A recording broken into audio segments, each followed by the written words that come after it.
What we have to do is change it. And with robust interventions, we can change the trajectory of Tim and Tammy. We have to do truth-telling. We have to reframe the past. We have to melt trauma.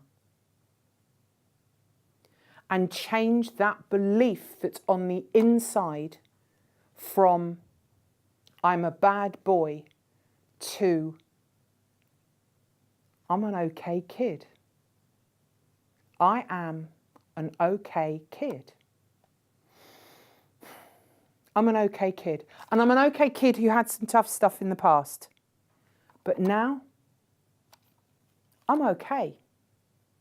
I've learned some lessons and I still have my moments. And I know that I can get angry, but I've learned some ways of managing that.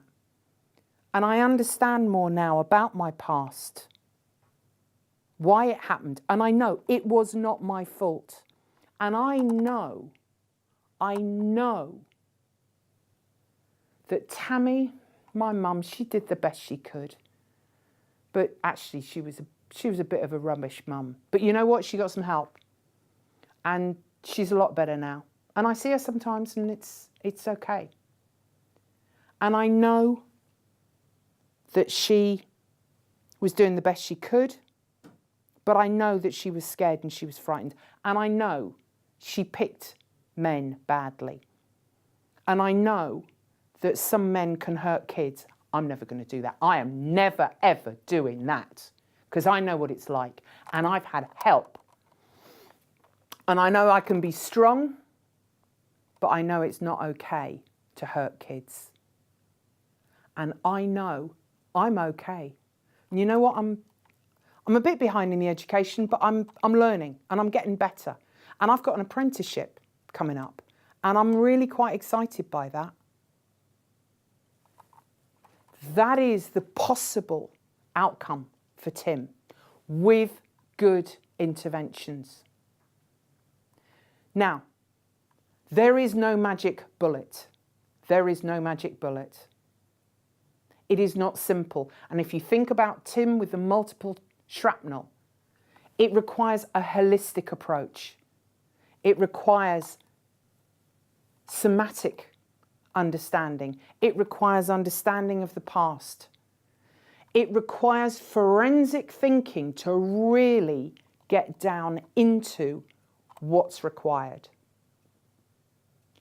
It's not a one-size-fits-all.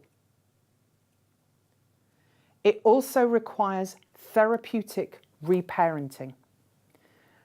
And that comes in two ways. The therapeutic part is to melt the trauma.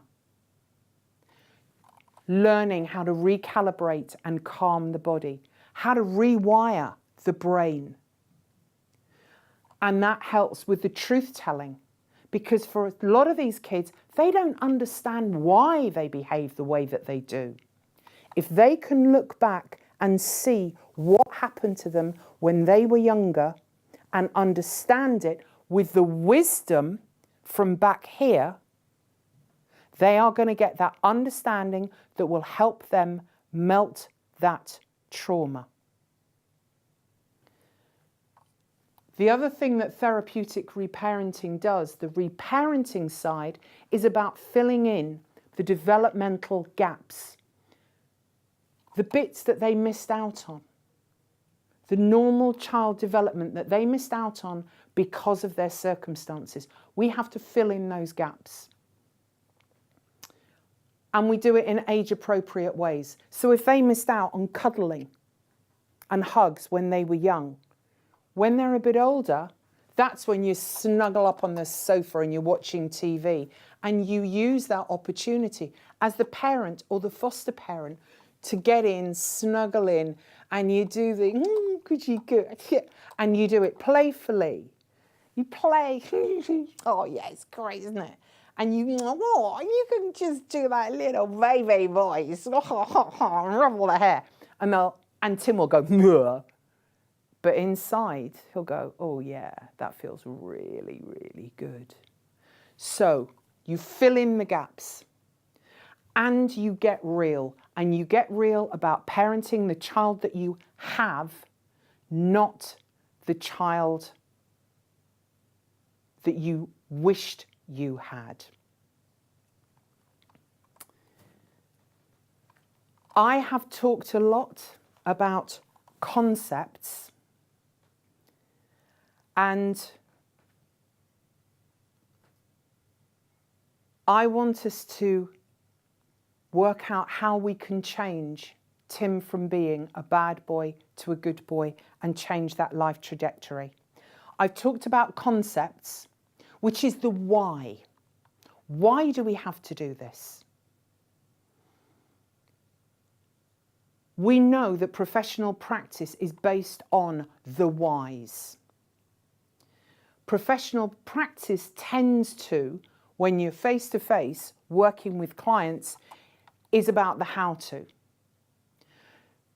So today I've looked at the concepts and I want to think about the implications, the so whats. We've looked at the concepts, touched on some of the so whats, and then the applications, the how-tos. And just for the last few moments, I'm going to give a couple of examples of what you might do. So, if we can teach Tammy and educate her about the adult Tammy, about child development, and help her understand what Tim's needs are. How does she know? Because she was never parented properly. So we have to help her stand in the shoes of Tim so that she can help and support him in the future.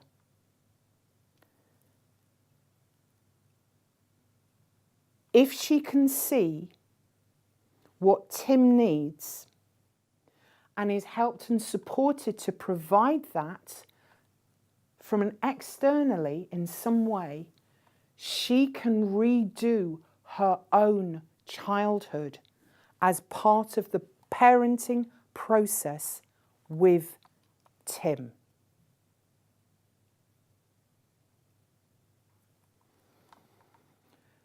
So, ladies and gentlemen, I have given you an insight into Tim, into Tammy, into the wonderful Paige, who parents so well, and into Sandy, the child that we hope all children will be, the securely attached, normal development child.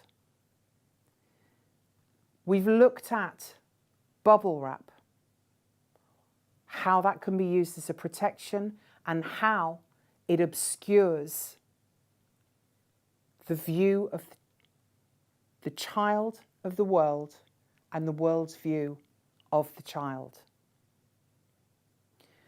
So I'm going to finish here, disappear slightly off to the side, and then come back in with an earpiece, because I would be absolutely delighted to take your questions. Thank you.